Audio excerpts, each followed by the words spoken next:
Hey friends, what you're about to see is the Q&A from the previous video called Are You the Actor or the Character? If you haven't watched that, go back and watch that. But it was too much to put into one video. I'm trying to separate videos. So you can watch this separately and then go watch that or watch that first. But this gets a little bit more into moving beyond the actor and the character, and I guess what's called radical non-duality. Okay, so please put your comments in or your questions. I'd love to hear them. There is something. There is definitely something. No, it's okay, Erica. It's okay. There's something to be said for, and you don't even have to be on a spiritual path. It's just part of maturing in this world, is that a lot of people, not a lot of people, but some people, as they live more in this life and the character, it starts to become a lot of work. And that's why a lot of people, when they start to get older, they don't care what people think anymore. They could give a shit. It doesn't matter. Where their whole life they were trying to be a people pleaser, they're trying to organize things, they were trying to control things, whatever. And as they've gotten older, they realize, why am I doing that? What's the point of that? What is the point of that? And this analogy, actor character thing that I'm talking about, this is very, very powerful when you start to see it. And when you don't have to get older, you don't, whatever. Sometimes people start to get it. And then they start to go, oh, I've been playing a role. And that role is not who I really am. People, listen, when you start to, sometimes if you have a character that's so well defined, families have this a lot. In a family, everyone has a subconscious role. This is the person that always needs the help. This is the person that always rescues. This is the person that whatever. And if you've been put into that role subconsciously or unconsciously, and then when you start to realize who you really are, or in friend groups, right? You're always the one that helps everybody. And then you start to go, why am I helping everybody? Aha, I'm helping people because my character thinks I need validation. And then you start to go, I'm not going to do that anymore.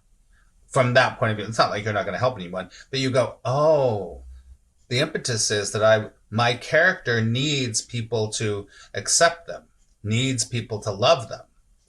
The truth is the actor doesn't need anyone to love him because you already are grace, love, God, source, right?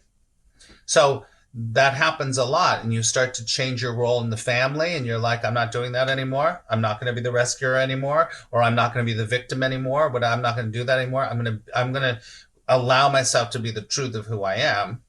Then you know what? The people in the play that you're in, the other characters, a lot of times they don't like that. They don't like that. That happens a lot.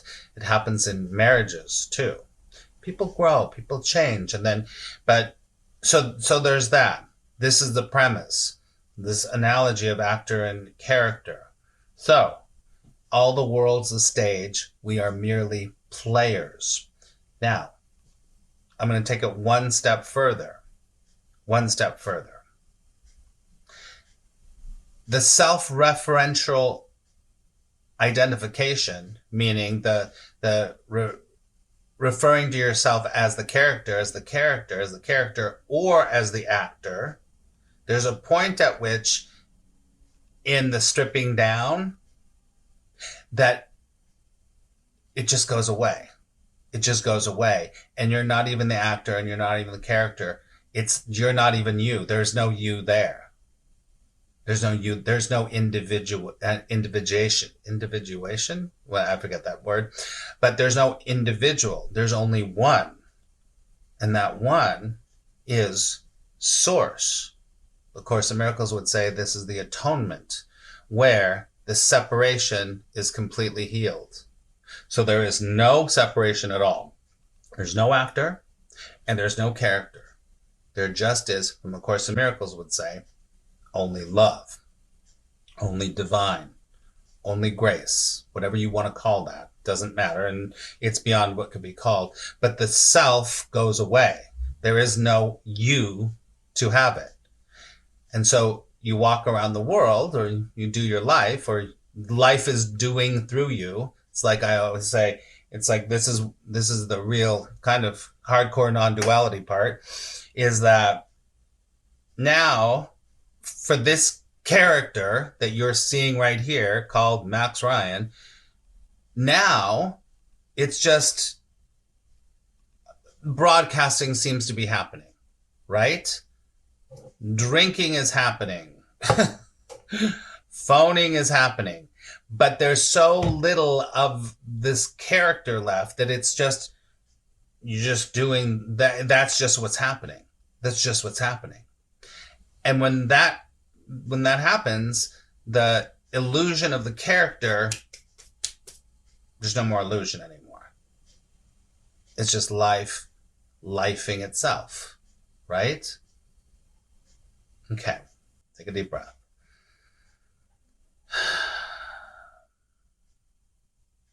Comments or questions?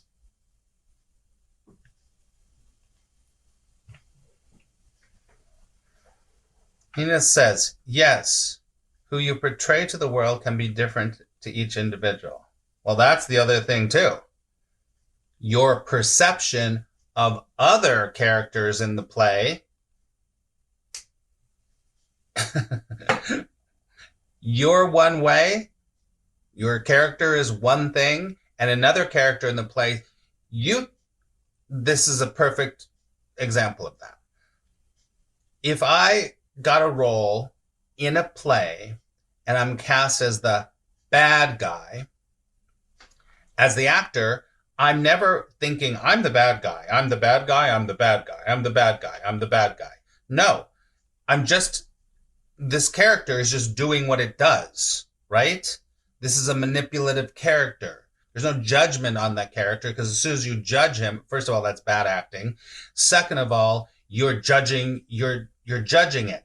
Now, other characters in the play and the audience is going to go, bad guy, but this person's not thinking they're a bad guy. It's kind of like if you got a role as the hero, the rescuer. The hero, and this is true for most of the time, the people that are really truly heroes, they're like, I'm not a hero, just a dad that did the thing, whatever it happens to be, right?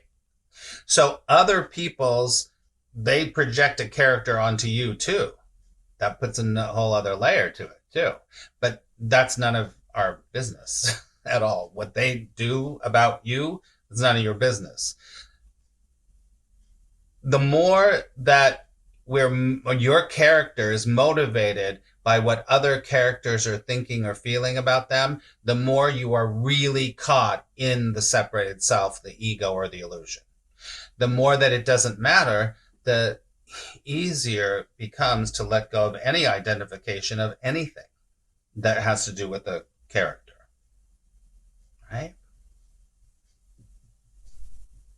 Awesome says, I have felt this oneness, love, amazing feeling words can't describe. Yeah, this is all beyond. When you get past the actor and past the character, this is very valuable. But when it goes beyond that, then it's so far beyond what can be described. Now, and if you could describe it, the ego, the separated self, will take it and go, oh, okay, that's what I have to go for. And that just screws it all up because it's already here. Like I said, it's already here.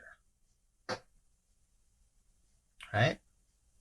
Many, many truth paths or religions or whatever, spiritual paths, talk about the end of suffering. This is the end of suffering.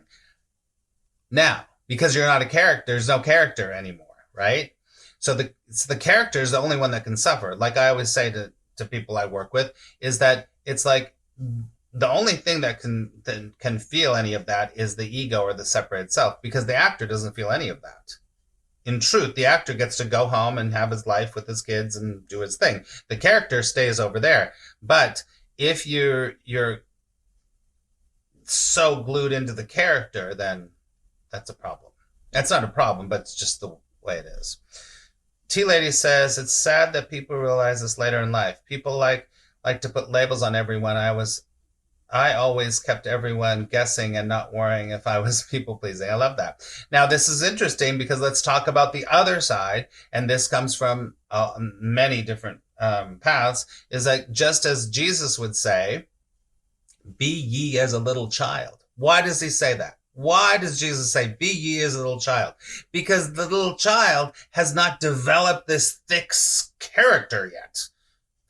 And I will tell you from what's happening with this character is that what's left is joy.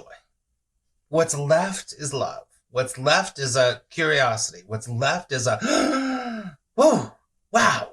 Everything's new. It's new. It's immediate. It's like, wow, whoa, whoa, wow. Now, I'm not saying that there's not sadness or frustration or whatever, but it's very different.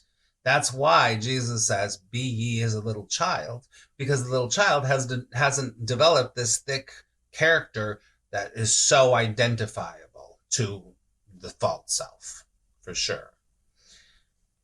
Blossom says, I felt love for the chair, wall, trees was same as love for family members, pets, all equal, non-duality. Yep, for sure. For sure. Good. And that's almost beyond. And now watch what your character will do with this. Your character will go, what Blossom just said, oh, I have to now get to where I love a chair as much as I love my family. That's just as much the character trying to substantiate the character. Because the character can't get this. It doesn't understand it. But it's a pointer when you start to see that separation of the actor and the character. Okay, take a deep breath.